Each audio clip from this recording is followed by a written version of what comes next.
Resumo da lei dos fenômenos espíritas. Observações preliminares.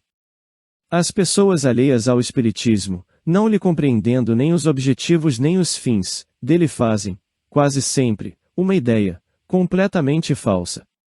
O que lhe falta, sobretudo, é o conhecimento do princípio, a chave primeira dos fenômenos. A falta disso, o que veem e o que ouvem é sem proveito e mesmo sem interesse para elas. A experiência tem demonstrado que apenas a visão ou o relato dos fenômenos não bastam para convencer.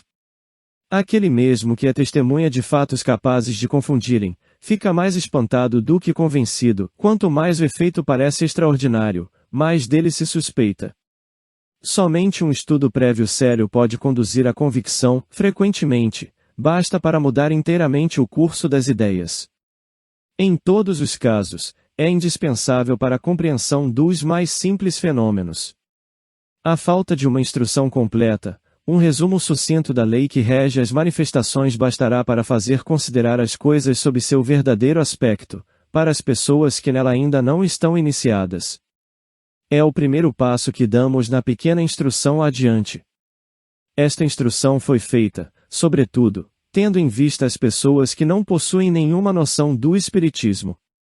Nos grupos ou reuniões espíritas, onde se encontram assistentes noviços, pode servir, utilmente, de preâmbulo às sessões, segundo as necessidades dos espíritos. 1. O espiritismo é, ao mesmo tempo, uma ciência de observação e uma doutrina filosófica. Como ciência prática, consiste nas relações que se podem estabelecer com os espíritos. Como filosofia, compreende todas as consequências morais que decorrem dessas relações. 2. Os espíritos não são, como frequentemente se imagina, seres à parte na criação, são as almas daqueles que viveram sobre a terra ou em outros mundos. As almas ou espíritos são, pois, uma única e mesma coisa, de onde se segue que quem crê na existência da alma crê, por isso mesmo, na dos espíritos. Negar os espíritos seria negar a alma. 3. Geralmente, se faz uma ideia muito falsa do estado dos espíritos. Eles não são, como alguns o creem, seres vagos indefinidos, nem chamas como os fogos fátuos, nem fantasmas como nos contos de assombração. São seres semelhantes a nós, tendo um corpo igual ao nosso, mas fluídico e invisível no estado normal. 4. Quando a alma está unida ao corpo, durante a vida, ela tem duplo envoltório, um pesado, grosseiro e destrutível, que é o corpo, outro fluídico, leve e indestrutível, chamado perispírito. O perispírito é o laço que une a alma e o corpo, é por seu intermédio que a alma faz o corpo agir e percebe as sensações experimentadas pelo corpo. A união da alma, do perispírito e do corpo material constitui o homem. A alma e o perispírito separados do corpo constituem o ser chamado espírito. 5. A morte é a destruição do envoltório corporal. A alma abandona esse envoltório como troca a roupa usada, ou como a borboleta deixa sua crisálida, mas conserva seu corpo fluídico ou perispírito. A morte do corpo livra o espírito do envoltório que o prendia à terra e o fazia sofrer. Uma vez livre desse fardo, não tem senão seu corpo etéreo que lhe permite percorrer o espaço e vencer as distâncias com a rapidez do pensamento. 6. Os espíritos povoam o espaço. Eles constituem o mundo invisível que nos rodeia, no meio do qual vivemos, e com o qual estamos, sem cessar, em contato.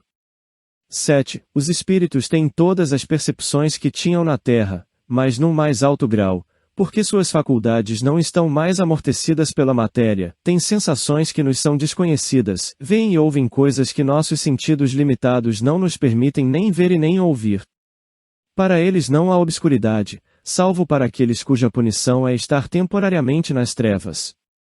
Todos os nossos pensamentos repercutem neles, que os leem como em um livro aberto, de sorte que aquilo que podemos ocultar a alguém vivo, não poderemos mais desde que seja um espírito. 8. Os espíritos conservam as afeições sérias que tiveram na terra. Eles se comprazem em voltar para junto daqueles que amaram, sobretudo, quando são atraídos por pensamentos e sentimentos afetuosos que lhes dirigem, ao passo que são indiferentes para com aqueles que não lhes têm senão a indiferença. 9. Uma ideia quase geral entre as pessoas que não conhecem o Espiritismo é crer que os espíritos, somente porque estão livres da matéria, tudo devem saber e possuírem a soberana sabedoria. Aí está um erro grave. Os espíritos, não sendo senão as almas dos homens, não adquirem a perfeição deixando seu envoltório terrestre. O progresso do espírito não se realiza senão com o tempo, e não é senão sucessivamente que ele se despoja de suas imperfeições, que adquire os conhecimentos que lhe faltam. Seria tão ilógico admitir que o espírito de um selvagem ou de um criminoso se torne, de repente, sábio e virtuoso, quanto seria contrário à justiça de Deus pensar que ele permanecesse perpetuamente na inferioridade. Como há homens de todos os graus de saber e de ignorância, de bondade e de maldade, ocorre o mesmo com os espíritos.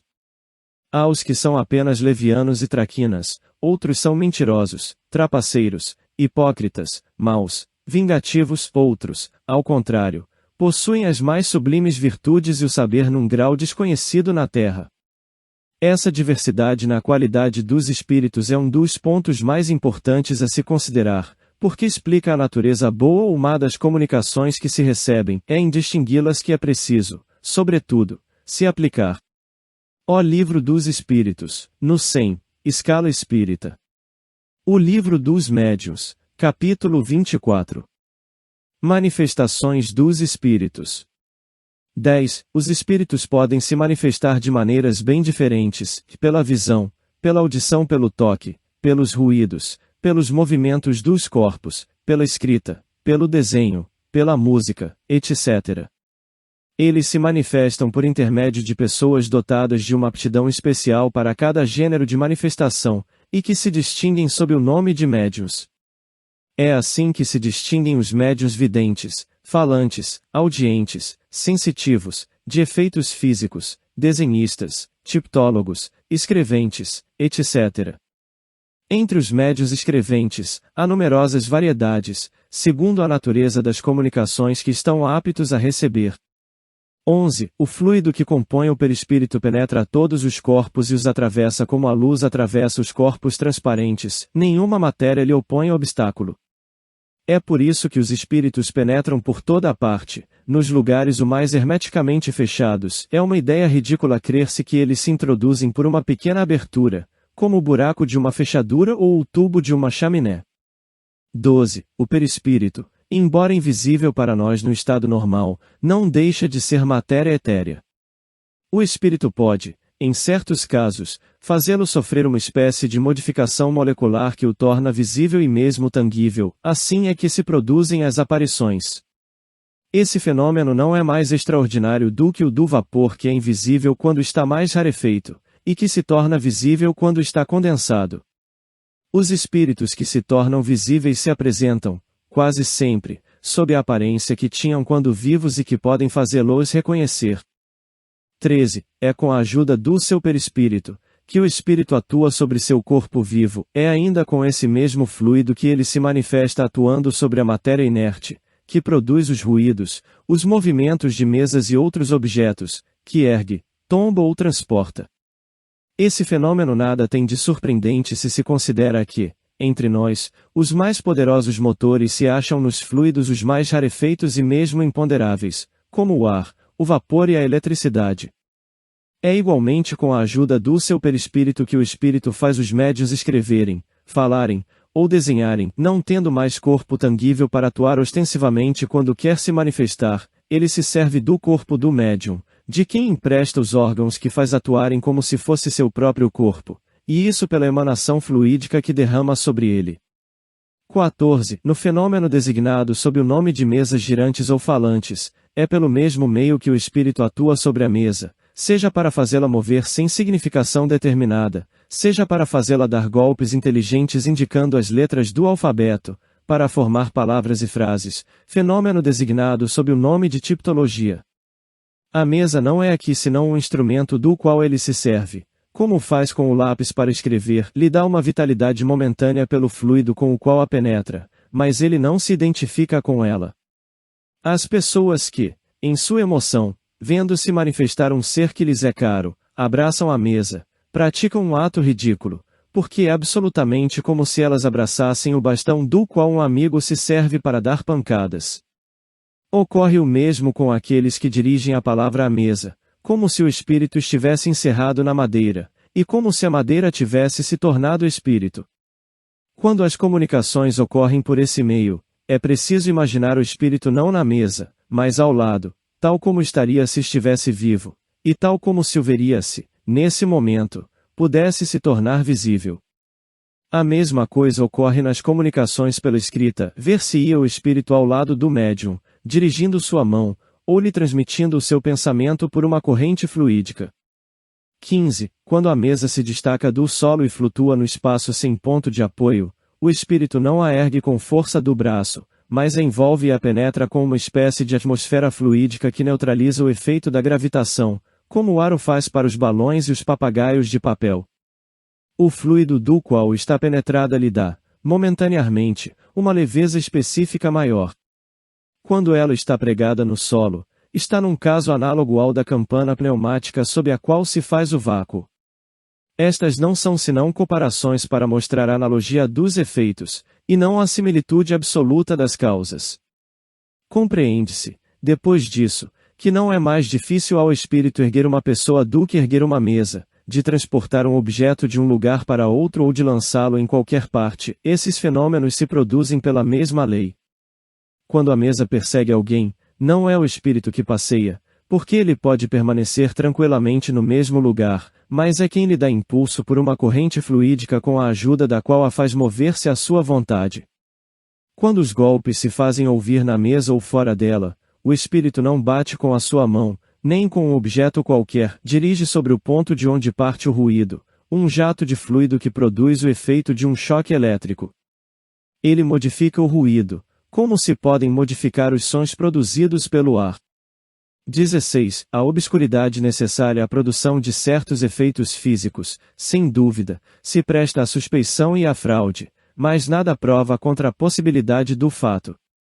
Sabe-se que, na química, há combinações que não se podem operar sob a luz, que composições e decomposições ocorrem sob a ação do fluido luminoso, ora, sendo todos os fenômenos espíritas o resultado da combinação dos fluidos próprios do espírito e do médium, e esses fluidos sendo da matéria, nada há de espantoso de que, em certos casos, o fluido luminoso seja contrário a essa combinação. 17. Os espíritos superiores não se ocupam das comunicações inteligentes senão tendo em vista a nossa instrução, as manifestações físicas ou puramente materiais, estão mais especialmente nas atribuições dos espíritos inferiores, vulgarmente designados sob o nome de espíritos batedores, como, entre nós, as habilidades dizem respeito aos saltimbancos e não aos sábios. 18. Os espíritos são livres, se manifestam quando querem, a quem lhes convém, e também quando podem, porque não têm sempre a possibilidade. Eles não estão às ordens e ao capricho de quem quer que seja, e não é dado a ninguém fazer com que venham contra sua vontade, nem fazê-los dizer o que querem calar, de sorte que ninguém pode afirmar que um espírito qualquer virá ao seu chamado em um momento determinado, ou responderá a tal ou tal pergunta. Dizer o contrário é provar ignorância absoluta dos princípios mais elementares do espiritismo. Só o charlatanismo tem fontes infalíveis. 19. Há pessoas que obtêm regularmente, e de alguma forma à vontade, a produção de certos fenômenos, mas, há que se anotar que esses são sempre efeitos puramente físicos, mais curiosos do que instrutivos, e que se produzem constantemente em condições análogas. As circunstâncias nas quais são obtidos são de natureza a inspirarem dúvidas, tanto mais legítimas sobre sua realidade quando são geralmente objetos de uma exploração e, frequentemente, quando é difícil distinguir a mediunidade real da prestidigitação. Os fenômenos desse gênero, entretanto, podem ser o produto de uma mediunidade verdadeira, porque pode ocorrer que espíritos de baixo estágio, que talvez tinham tido esse ofício, se comprazam nessas espécies de exibições, mas seria absurdo pensar que os espíritos, por pouca que seja sua elevação, se alegrem em se exibirem. Isso não infirma em nada o princípio da liberdade dos espíritos. Aqueles que vêm, o fazem porque isso lhes agrada, mas não porque sejam constrangidos, e do momento que não lhes convenha mais vir, se o indivíduo for verdadeiro médium, nenhum efeito se produzirá. Os mais poderosos médiuns de efeitos físicos ou outros têm tempos de interrupção, independentemente de sua vontade, os charlatães não os têm jamais. De resto, esses fenômenos, supondo-os reais, são apenas uma aplicação muito parcial da lei que rege as relações do mundo corporal com o mundo espiritual, mas não constituem o espiritismo, de sorte que sua negação não infirmaria em nada os princípios gerais da doutrina. 20. Certas manifestações espíritas se prestam, bem facilmente, a uma imitação mais ou menos grosseira, mas do fato de que puderam ser explorados, como tantos outros fenômenos, pela charlatanice e pela prestidigitação, seria absurdo disso concluir que elas não existam. Para aquele que estudou e conhece as condições normais nas quais elas podem se produzir, é fácil distinguir a imitação da realidade. A imitação, de resto, não poderia jamais ser completa e não pode enganar senão o ignorante incapaz de aprender as nuances características do fenômeno verdadeiro. 21. As manifestações mais fáceis de serem imitadas são certos efeitos físicos, e os efeitos inteligentes vulgares, tais como os movimentos, as pancadas, os transportes, a escrita direta, as respostas banais, etc. Não ocorre o mesmo com as comunicações inteligentes de uma alta importância, ou na revelação de coisas notoriamente desconhecidas do médium. Para imitar os primeiros não é preciso senão a destreza, para simular os outros é preciso, quase sempre, uma instrução pouco comum, uma superioridade intelectual fora de série e uma faculdade de improvisação, por assim dizer, universal, ou o dom da adivinhação. 22. As produções de espectros nos teatros foram apresentadas, injustamente, como tendo relações com a aparição de espíritos, das quais são apenas uma grosseira e imperfeita imitação. É preciso ignorar os primeiros elementos do espiritismo para ver nisso a menor analogia e crer que é disso que se ocupa nas reuniões espíritas. Os espíritos não se tornam visíveis ao comando de ninguém, mas por sua própria vontade, nas condições especiais que não estão no poder de quem quer que seja provocar. 23. As evocações espíritas não consistem, como alguns imaginam, em fazer voltar os mortos com o aspecto lúgubre da tumba. Não é senão nos romances, nos contos fantásticos de fantasmas e no teatro que se veem os mortos descarnados saírem de seus sepulcros vestidos de lençóis e fazendo estalar seus ossos. O espiritismo, que jamais fez milagres, tanto esse como outros, jamais fez reviver um corpo morto. Quando o corpo está na cova, aí está definitivamente, mas o ser espiritual, fluídico, inteligente, aí não está metido com seu envoltório grosseiro, dele se separou no momento da morte, e uma vez operada a separação não tem mais nada de comum com ele. 24. A crítica malevolente procura representar as comunicações espíritas como cercadas de práticas ridículas e supersticiosas da magia e da necromancia. Diremos simplesmente que não há, para se comunicar com os espíritos, nem dias, nem horas, nem lugares mais propícios uns do que os outros, que não é preciso para evocá-los, nem fórmulas, nem palavras sacramentais ou cabalísticas, e não há necessidade de nenhuma preparação, de nenhuma iniciação, que o emprego de qualquer sinal ou objeto material, seja para atraí-los, seja para afastá-los, não tem efeito e o pensamento basta, enfim, que os médiuns recebem suas comunicações tão simplesmente tão naturalmente como se fossem ditadas por uma pessoa viva, sem sair do estado normal. Só o charlatanismo poderia tomar maneiras excêntricas e adicionar acessórios ridículos. A evocação dos espíritos se faz em nome de Deus, com respeito e recolhimento, é a única coisa recomendada às pessoas sérias que queiram ter relações com espíritos sérios. 25. As comunicações inteligentes, que se recebem dos espíritos, podem ser boas ou mais, justas ou falsas, profundas ou levianas, segundo a natureza dos espíritos que se manifestam.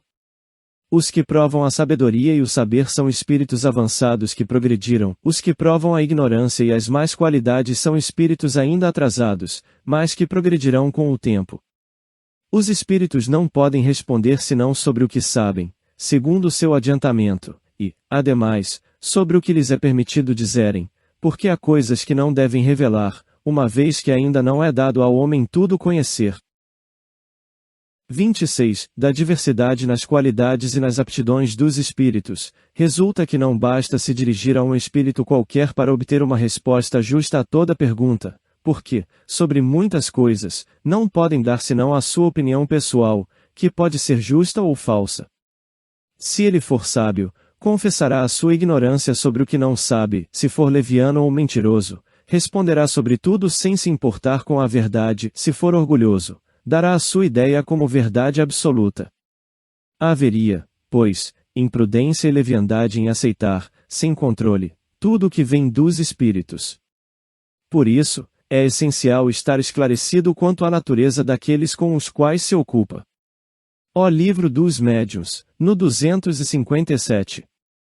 27. Reconhecesse a qualidade dos espíritos por sua linguagem, a dos espíritos verdadeiramente bons e superiores é sempre digna, nobre, lógica, isenta de contradições, anuncia a sabedoria, a benevolência, a modéstia e a mais pura moral, é concisa e sem palavras inúteis.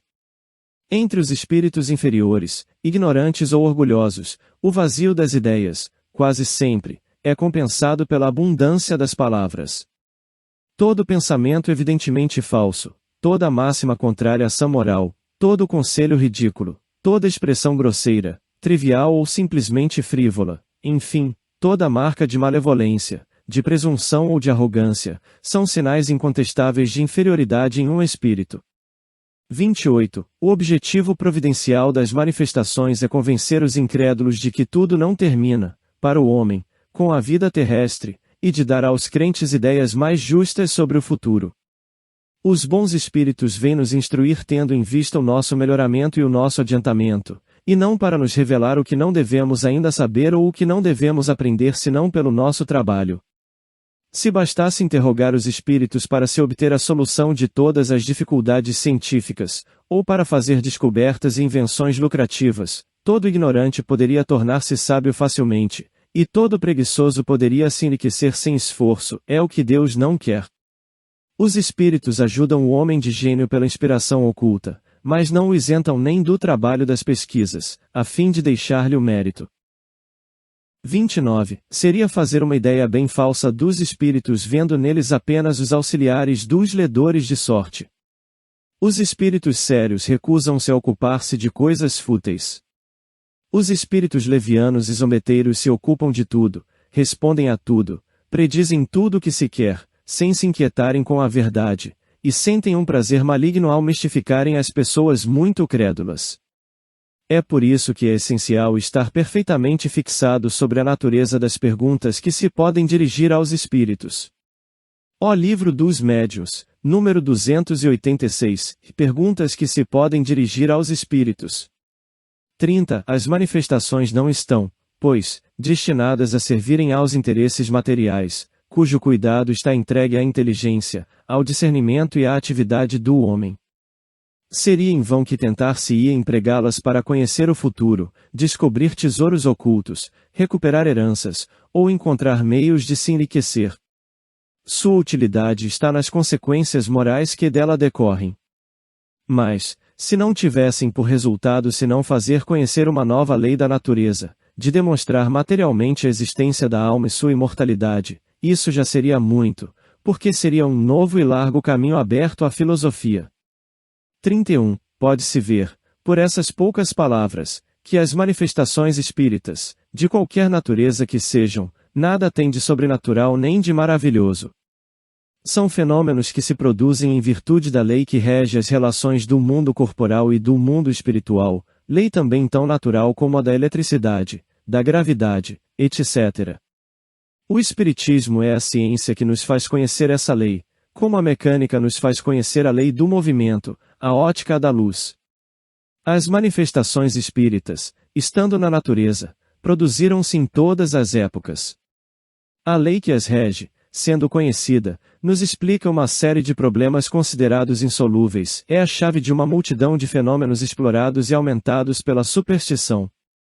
32. Estando o maravilhoso completamente descartado, esses fenômenos nada mais têm que repugne à razão, porque vêm tomar lugar ao lado dos outros fenômenos naturais. Nos tempos da ignorância, todos os efeitos dos quais não se conhecia a causa eram reputados sobrenaturais. As descobertas da ciência restringiram sucessivamente o círculo do maravilhoso, o conhecimento dessa nova lei veio reduzi-lo a nada. Aqueles, pois, que acusam o espiritismo de ressuscitar o maravilhoso provam, por isso mesmo, que falam de uma coisa que não conhecem. Dos médiuns. 33. O médium não possui senão a faculdade de se comunicar. A comunicação efetiva depende da vontade dos espíritos. Se os espíritos não querem se manifestar, o médium nada obtém, é como um instrumento sem músico. 34. A facilidade das comunicações depende do grau de afinidade que existe entre os fluidos do médium e do espírito. Cada médium está, assim, mais ou menos apto para receber a impressão ou impulso do pensamento de tal ou tal espírito, ele pode ser um bom instrumento para um e mau para um outro. Disso resulta que, dois médiuns igualmente bem dotados, estando um ao lado do outro, um espírito poderá se manifestar por um e não pelo outro. É, pois, um erro crer que basta ser médium para receber com igual facilidade as comunicações de todo espírito. Não existem médiuns universais. Os espíritos procuram, de preferência, os instrumentos que vibrem em uníssono com eles. Sem a harmonia, que só a assimilação fluídica pode proporcionar, as comunicações são impossíveis, incompletas ou falsas. Podem ser falsas porque, à falta do espírito desejado, não faltam outros, prontos para aproveitarem a ocasião de se manifestarem, e que pouco se importam em dizer a verdade.